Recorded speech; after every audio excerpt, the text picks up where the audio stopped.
I want to welcome you all to our fourth cohort, the graduating class of GRCC Sheriff's Academy, Corrections Academy.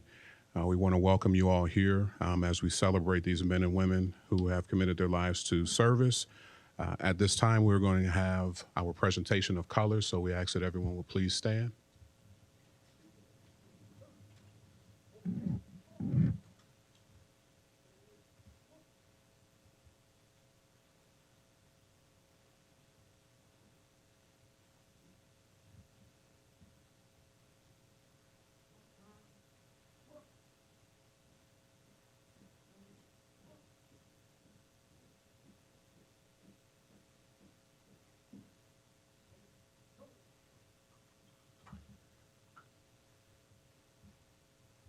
Will everyone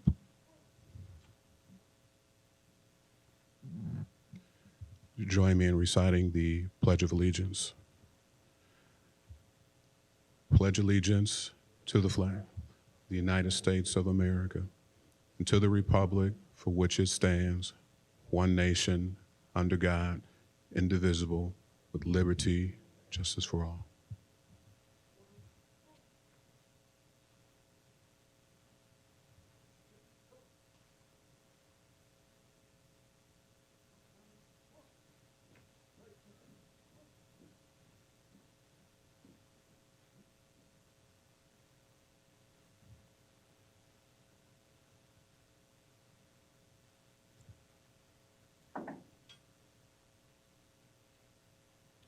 You may be seated.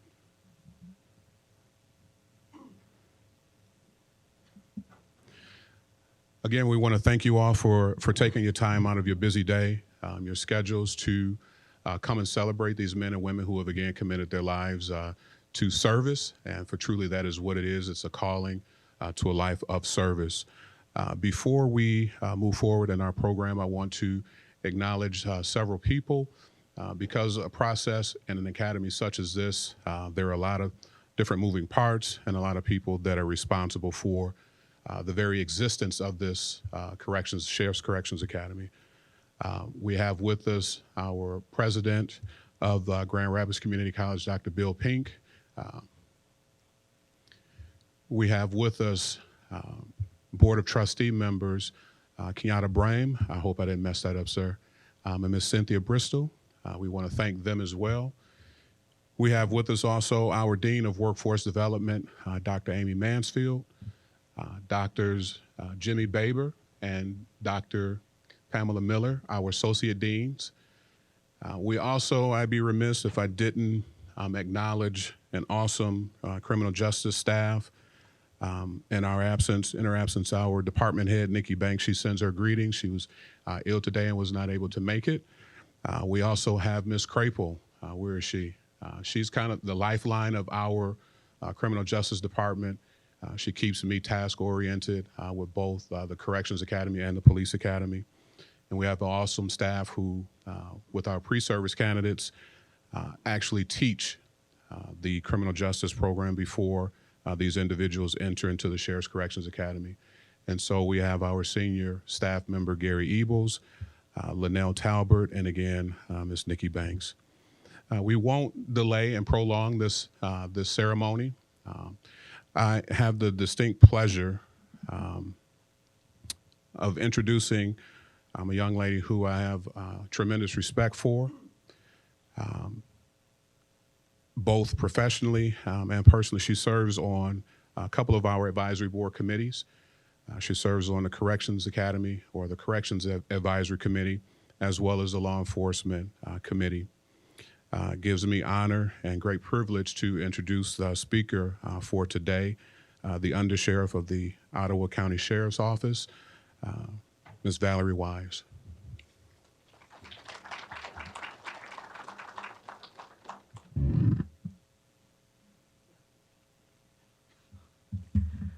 I have to say I appreciate him putting that down. I don't think I could have reached it. Thank you, Jermaine. It is an honor to be here today to celebrate all of you and your accomplishments. But I first want to thank Jermaine and GRCC's Academy here, because if it wasn't for you, this wouldn't happen. We're very supportive of the Academy and everything that you do for us and our community. So over the past few weeks, you guys have learned all kinds of different things, I'm sure. But the big thing is I'm sure that you learned from each other. You probably leaned on each other. I would guess motivated each other. And I also would probably guess that you laughed at each other. I'm sure that there's some things that happened that you went, wow, I can't believe I did that. But I'm sure that in the end, you looked at what the bond that you guys have now that's going to last forever. So this is what sets our profession apart from all the others, is these bonds that you have now are going to last a lifetime. And then you look at throughout your career, you're going to have partners, which are going to become friends. And it's not just a friendship. It's going to be something that lasts a lot longer than that, because these people are the people that we look to that could save our lives someday. So you look at those things and you look at those bonds and realize that we are set apart in that community, that you are in public safety, and we should feel honored that you're a part of that. I had someone try to explain law enforcement in a meeting that I was at, and I thought it was kind of funny because they said, trying to be nice, they were thinking, and they said, law enforcement, public safety, that you're just not normal. And at first I thought that seems kind of bad, but then I went, you know what, that's actually a compliment, because they continued to talk about the fact that when you think about law enforcement, public safety in general, these are the people, as you, that run towards the danger, stand in front of danger. And most people don't do that. This is a different profession that sets you apart. You will serve your community each day when you put your uniform and badge on to protect the community behind the walls. And remember that what you do inside there is always keeping our community safe. Always remember it's a privilege and an honor to wear that badge and that uniform. It represents all of us that are in this profession. So as you begin your career as a corrections deputy, I want you to think about a few things. First is your family. And I'm sure you have a lot of family here that supported you through this process, but it's not just ending here for all the family. They're going to need you throughout their career, because this is a difficult profession. And one thing that you need to think about as well is think about not only your physical health, but your mental health. We've talked about this a lot as a law enforcement community, and really looking at, it's not only about your training, and it's not just about your physical abilities, but there's going to be things that you see and that you deal with throughout your career that you want to make sure that you take care of yourself, because it's for you to finish your career being happy and healthy at the end of your retirement. And it's easy for me to always talk about the eating healthy and the physical part, but it's the mental health part that is always difficult for anybody in law enforcement to actually say, yeah, I need help, and that's what makes us strong. So just remember, starting out in your career, that you're going to see things, and it's okay to say, that really bothered me, and to talk to, even if it's one of your coworkers, and hopefully your agencies that you're at have different things in place, like peer support. I have heard it explained in training years ago about your career starting with an empty backpack. And I don't know if you guys heard this already, but it really stuck with me. So thinking about your career right now, you have an empty backpack. And there's going to be things you see and deal with throughout your career, and you're going to start throwing rocks in that backpack. And that's why it's so important to make sure that you focus on the fact that if something bothers you, that you talk to someone, because you never know what's going to tip you over. So you think about that throughout your career. Next is training. I'm sure you probably thought about that a lot because you've been doing a lot of training. But this is just the beginning. GRCC gave you your foundation, but you have to make sure that you always take your training serious, because it could be between life and death for you guys. This is not something that it stops here. We continue doing the training, and we make sure that we give you the best training possible so that you are always ready to go at each shift. And you want to make sure, because the most important thing I'm going to tell you out of all of the things you're going to hear today is that getting home safe at the end of your shift is our priority. So that's something you guys need to think about. Next is your words, and this is something that probably people don't think about very often in our profession. You need to know that your words make a difference. So you think about when you're working, and the little things that might not be a big deal to you, they may be to someone else that you're talking to, one of the inmates. There are a lot of different letters that we've had sent into our department talking about Deputy so-and-so said this to me, and that made a difference when I was released and I was able to do some of the things that I need to do to get my life back in order. Just sitting down and listening to them. These are the little things that you think are probably not a big deal, but that could be what makes a difference in someone's life moving forward. And we know that our goal in the correctional facility is people made a mistake. A lot of these people are going to end up back in the community with us. We want to make sure they're just a little bit better when they go out, so hopefully they're successful and don't end up back in our community, back in the jail. I want you to think about this quote. It pretty much, to me, sums up the profession in your career in corrections. The highest courage is to dare to be yourself in the face of adversity, choosing right over wrong, ethics over convenience, and truth over popularity. These are the choices that measure your life. Travel the path of integrity without looking back, for there is never a wrong time to do the right thing. Your career as a corrections professional is exactly that. You're doing something, doing the right thing. And if you always do the right thing, you'll be successful in your career. As you start your career, I want you to really think about your legacy. So right now is the beginning of your career. And when you get done at the end of your career and you're getting ready to retire, what do you want people to remember about you? You want them to remember that I went there because this was a job, or because I went there as a corrections deputy and I want to make a difference in the community that I serve. Really think about that, because you don't ever want to get to a point in your career where you look back and think, I wish I would have done something different. Always give 100%, whether at work, with your training, and make sure you always think about your families. And we appreciate the families being here to recognize them and support them, because they're going to need that throughout their career as well. So thank you for having me today, and I want to congratulate each and every one of you on your accomplishment.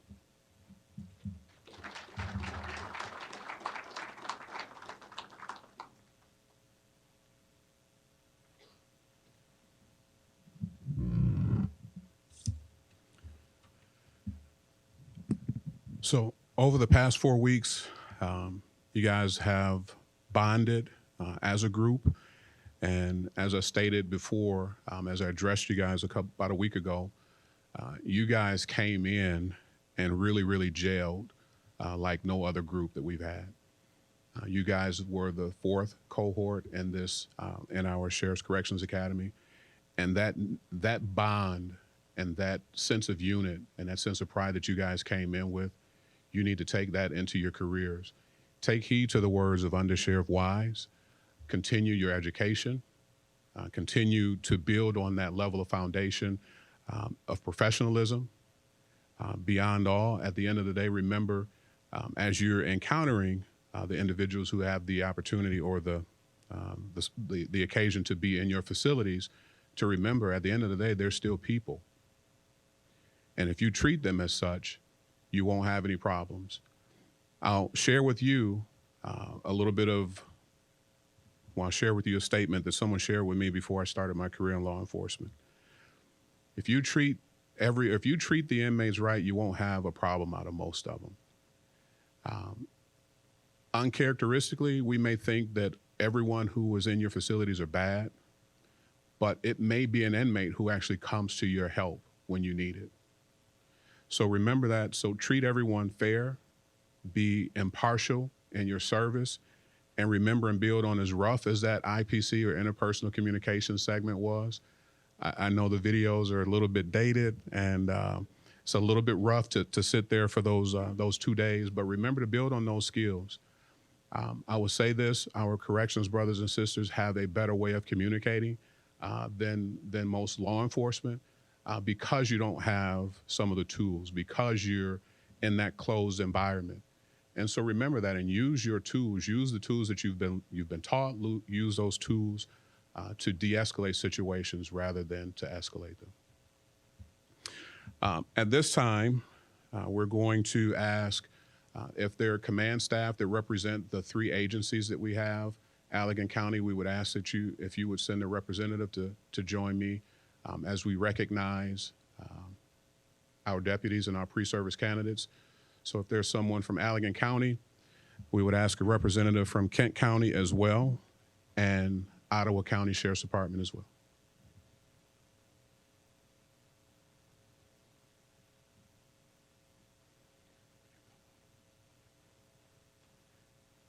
And I just put her on the spot, but I'm going to ask Dean Mansfield to come and join us too as we acknowledge our pre-service candidates.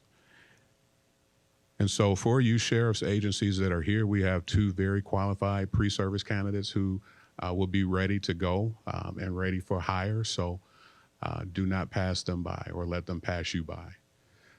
From Allegan County, we want to acknowledge and represent, and as I call your name, just come up and greet your command staff and Dean Mansfield. From Allegan County, we have Deputy Juventino Sanchez.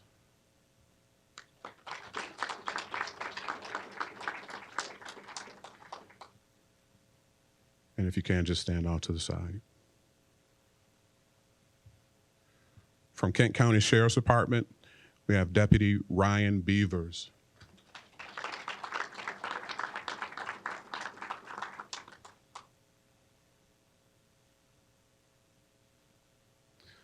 Also from Kent County Sheriff's Department, we have Aubrey Keys.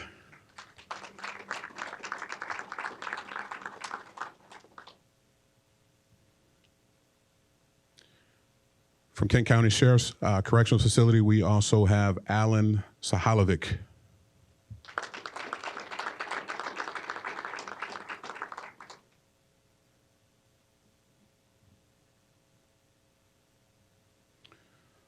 From the Ottawa County Sheriff's Office, we have Devin Collar.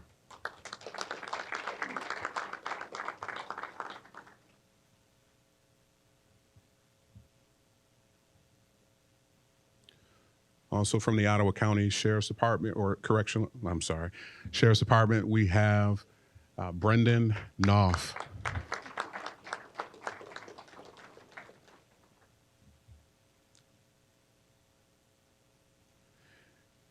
And representing the Grand Rapids Community College's pre-service candidates and now graduates, we have Adam Haskins.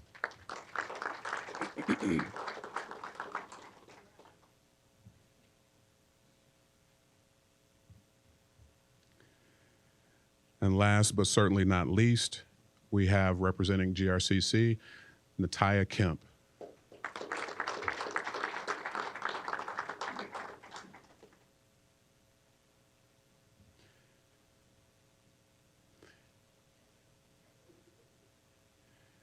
And again, I want to commend these men and women for choosing and selecting this profession, but most importantly, I want to thank them for heeding to the call. As Under Sheriff Wise said, it's truly, we are in this law enforcement community not really normal people because, and we kind of wear that as a badge of honor because you don't get the run. You don't get to ignore danger when it's present. And so there's a saying about, it says, be as wise as a serpent, but as gentle as a dove. So be cautious and wise of those dangers. Don't foolishly run in or blindly run in to add to or increase potential danger, but be smart in your careers. Take all of the things that you've learned, build on that, and represent your agencies, represent your families, and make them proud. And be proud of the profession that you have chosen. And so on behalf of the Grand Rapids Community College, I want to thank you and congratulate each of you, and let us give them another round of applause, please. You may take your seats. Thank you.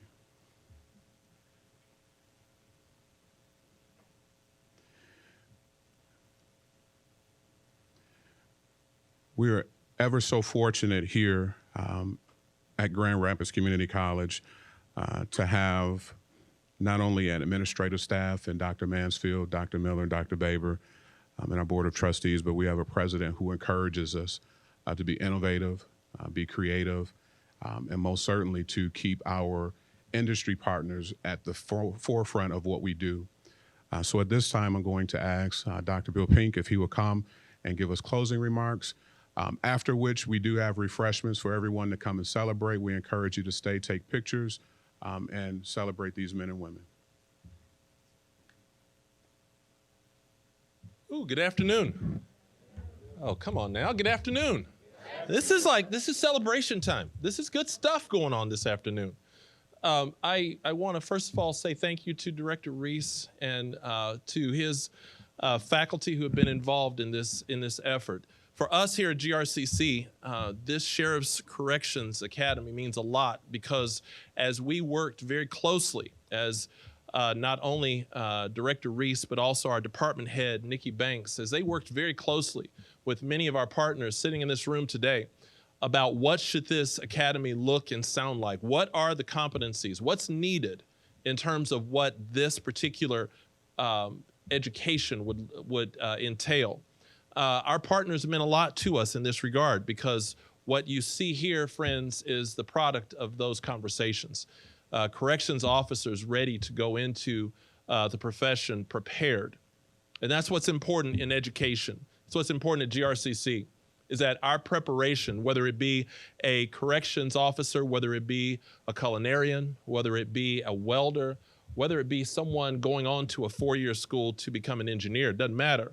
We want to prepare them in the right way so that our industry partners, so that our community can benefit from the education that they receive here. Graduates, I say congratulations to you this afternoon.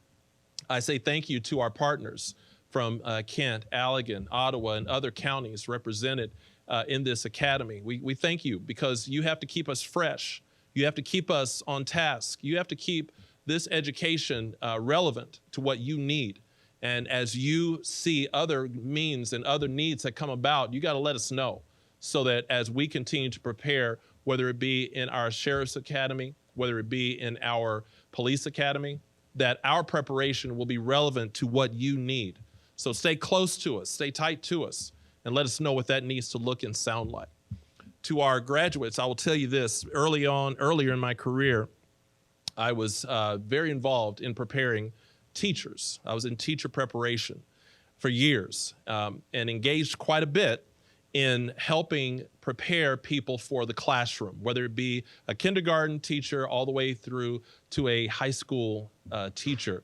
We were all about preparing teachers. And one thing that we would talk to our teacher candidates about is the thought I want to give you this afternoon. We would talk to them a lot about when you get to the classroom, when you get to your class and you're there and your students are coming in, and you see students come in and you see a young lady or a young man, whether they be a 7-year-old or a 17-year-old, that sometimes they come into the classroom and for some reason it's not right. Their behavior, the way they are acting, sometimes it didn't make sense to you. It may not make sense. What we would remind them of is that you have to think about that student in what you do not see, what you missed. What happened to them before they came to school that day? What happened to them the night before? Because what typically your behavior that you would see was a result of something that may have happened before they even made it to you. And sometimes those are things that are just horrible things that they dealt with before they made it to your classroom. And you sit there and you wonder, why is he or she acting out like this? Why are they behaving this way? And you want to sit there and you want to sit here and give consequences, punish, and all these things, but you have to stop. We encourage them, stop, think about it for a second, because what you didn't see is probably what's causing you to see what you are right now. I want to give you that this afternoon because the population that you will work with over the course of this career, there are many things that you will not be aware of what has happened with and to that person. And your encounter with them will mean so much because your words, your actions, according to what you didn't see, your words and actions may be the thing that causes their direction to be one that will be in a very good and positive direction, or maybe not. But because you don't know what may have happened and what caused them to even be in the situation and in the room that you have them in, and it's not an excuse, it's a reason, that you can be that catalyst, that you indeed may be that person, that one voice that they needed that will help whatever happened that you're not aware of become clearer, more manageable, and you be able to be a catalyst to help that person get to a better place. You will see people who really aren't at their best. And in spite of that, you will be the one standing in front of them, being able to make that difference to them. I'm grateful that it's you. I'm grateful it's you because I know the training that you've had here and the people that you will be working with, you are prepared. I'm grateful it's you. I encourage you in those ways. And I thank you because public safety is of prime importance to our community, to our society. Thank you for your sacrifice. Thank you to your families for their sacrifice. Keep close. Keep close. Talk a lot. If it's bothering you, say something to somebody. Get it off your chest. Have someone to talk to. At the end of the day, know that you indeed are making the difference in many people's lives. Whether they tell you or not, whether you realize it or not, you will be a difference maker. Thank you for your sacrifice.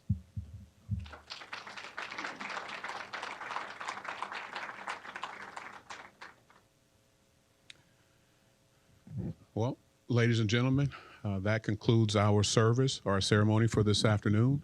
I encourage you guys to stay along or stay, fellowship.